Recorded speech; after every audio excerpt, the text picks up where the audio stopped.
अच्छा, आज के नए अगले सेगमेंट की तरफ हम लोग चलते हैं, आस्क प्रॉपर्टी विद ईएसएम की तरफ। तो आस्क प्रॉपर्टी विद ईएसएम का बाकायदा आगाज़ करते हैं। नाज़रीन, इस सेगमेंट में आप जितने भी हमसे क्वेश्चंस करते हैं कमेंट सेक्शंस के अंदर, हम लोग आपको उनका जवाब देते हैं। तो आज के आस्क प्रॉपर्टी विद ईएसएम का स्टार्ट करते हैं। आज के जितने भी आपके कमेंट्स होंगे उनको हम लोग पढ़ेंगे और उनका जवाब सर देंगे।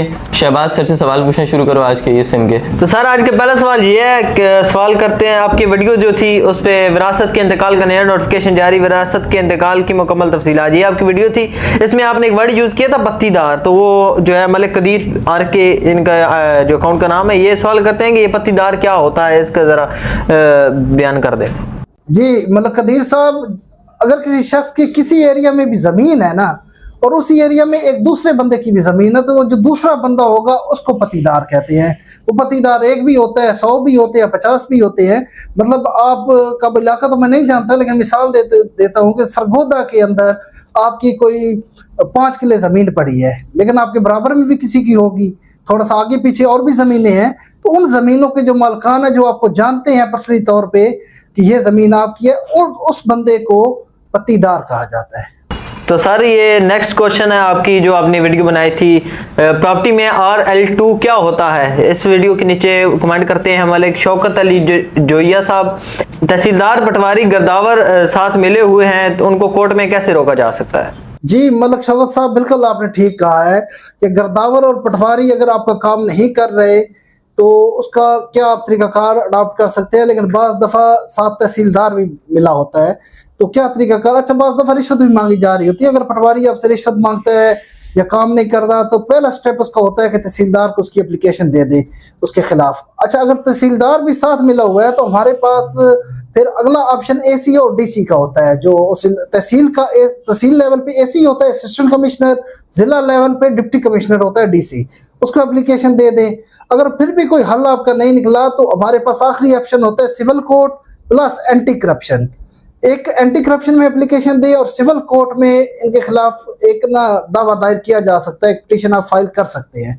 अच्छा सर, ये नेक्स्ट क्वेश्चन आपकी उसी वीडियो के नीचे, प्रॉपर्टी में RL2 क्या होता है, तो इसके नीचे फिर वही हिसाब करते हैं मलिक शौकत अली जोइया साहब के, प्रॉपर्टी में बनना या वट निकालते हुए अगर कोई तंग कर रहा है बिला वजह, तो उसको कैसे निकाला जाए, इसका जरा बता दें।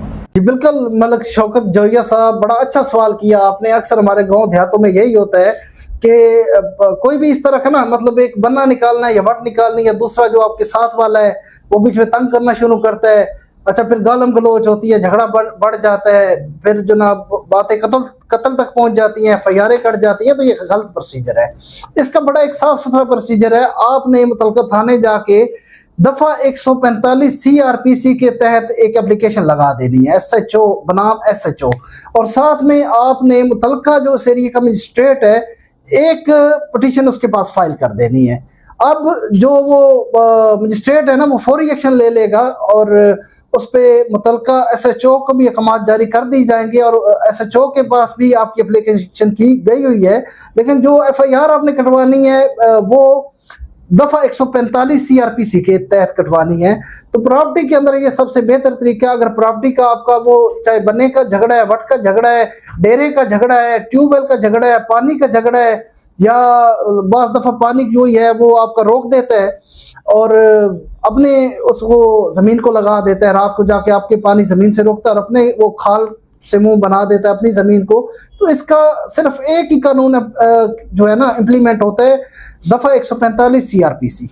सर, बहुत खूबसूरत जवाब दिया आपने। अगला सवाल है आपकी, इस वीडियो ज़मीन हिबा करते वक्त रजिस्ट्री पर कितना खर्चा आता है, ये वीडियो थी आपकी। इसके नीचे कमेंट करते हैं आई के साहब, कोई इनका नाम है, क्या दोस्त को हिबा कर सकता है, इसका जरा जवाब दे।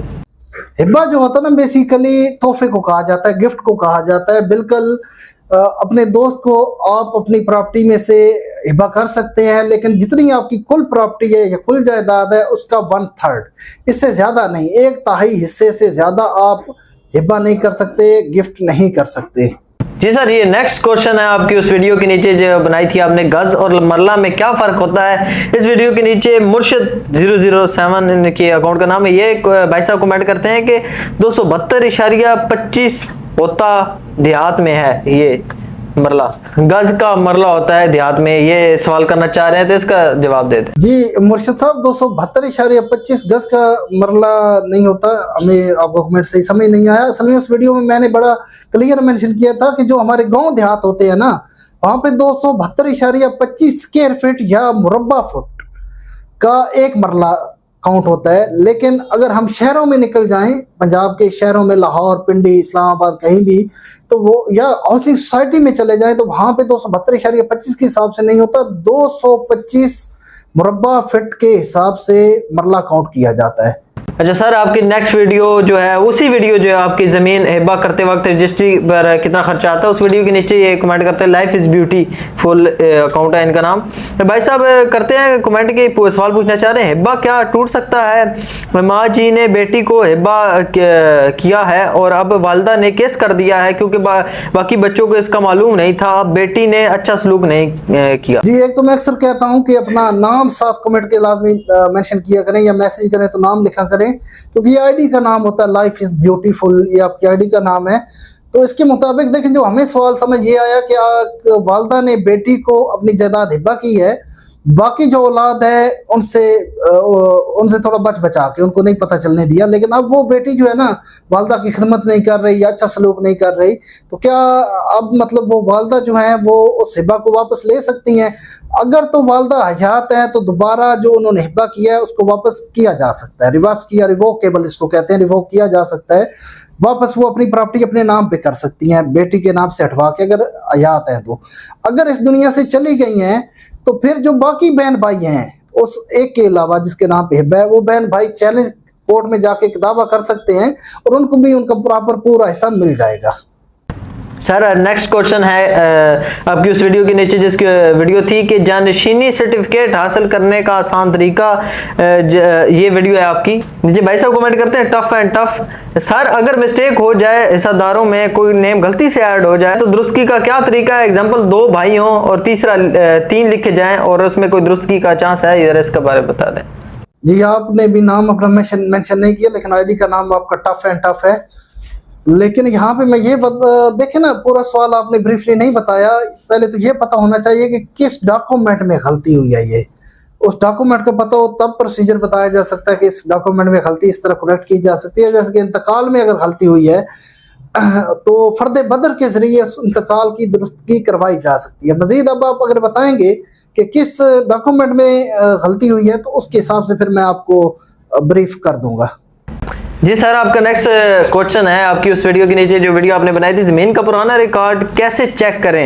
ये वीडियो आपकी नीचे सवाल करते हैं, आसिम CH लिखा है, शायद चौधरी कोई लिखना चाह रहे हैं। ये सवाल करते हैं, भाई साहब के तहसीलदार खुद चिट्ठी लेते हैं, मुझे समझ आ रहा है कि रिश्वत की बात कर रहे हैं शायद, तो ये थोड़ा सा बताएं। जी आसिम चौधरी साहब, बिल्कुल आपने ठीक कहा है। तहसीलदार क्या, पटवारी, गर्दावर, हर कोई रिश्वत तो लेता है। और मैं तो हमारे जो क्लाइंट्स होते हैं उनको यही कहता हूँ कि रिश्वत के लिए एक छोटी सी रकम एक अलग से आप रख लें, क्योंकि अगर तहसीलदार 5,000 रिश्वत मांग रहा है ना, अब हम कानूनी तरीके पे भी जाएं भी, अगर एसी को एप्लीकेशन देंगे या DC को देंगे तो कोई एक्शन नहीं होगा।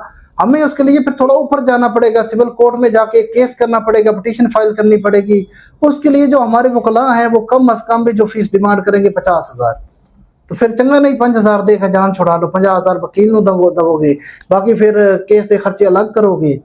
तो बेहतर ये है कि छोटी मोटी अमाउंट भी उनको राजी करें और दे दें। सर नेक्स्ट क्वेश्चन है कि आपकी ये वीडियो, उसी वीडियो के नीचे ज़मीन का पुराना रिकॉर्ड कैसे चेक करें, उसके नीचे भाई साहब कमेंट करते हैं, बट साहब भाई हमारे प्लॉट पे वकील ने कब्जा किया हुआ है, इसका कोई हल है? जी जी बिल्कुल इसका हल है, क्यों नहीं है। वकील ने कब्जा कर लिया तो धन वर्ड कोई वकील दुनिया में एक ही पैदा हुआ है, और भी बहुत सारे वकील है। वकीलों के बार काउंसिल्स भी मौजूद हैं, वकील के खिलाफ भी आप एप्लीकेशन दे सकते हैं। अगर तो आप कानूनी तौर पर ठीक है, आपके नाम पे वो प्लाट है, इंतकाल है, रजिस्ट्री है, डॉक्यूमेंट्स प्लाट के आपके पास हैं, तो कोई इशू नहीं है। वकील के खिलाफ आप पिटीशन फाइल करें और उसको आगे लेके चलें।